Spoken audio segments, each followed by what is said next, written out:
100 वर्षीय वृद्ध स्वयं को जिंदा रखना चाह रहा था, लेकिन अनजाने में उसने सोने की एक गांठ खोद निकाली। वो उत्साह से अपनी आंखें फाड़कर देखने लगा और पागलों की तरह खुदाई जारी रखी, ये सोचकर कि और भी अधिक सोना उसके सामने आ रहा है। वह सपने में भी नहीं सोच सकता था कि मरने के रास्ते पर उसे अचानक एक सोने का पहाड़ मिल जाएगा।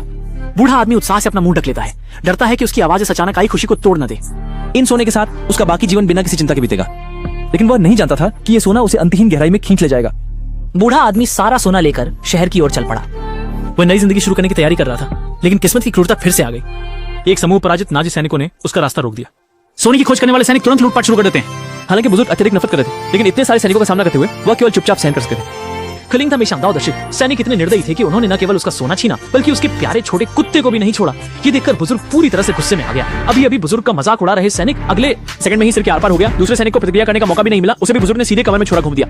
आवाज सुनकर सैनिकों ने मशीन गन उठाकर पागलों की तरह फायरिंग शुरू कर दी, लेकिन सारी गोलियां उनके साथियों पर ही लगी। एक पल भी नहीं बीता था कि सभी सैनिकों ने मुफ्त का खाना खा लिया। हालांकि कई सैनिकों का समाधान हो गया, लेकिन संकट खत्म नहीं हुआ, क्योंकि दूर से टैंक की गड़गड़ाहट सुनाई देने लगी। उसे तुरंत खतरे का आभास हुआ और वह दौड़ पड़ा।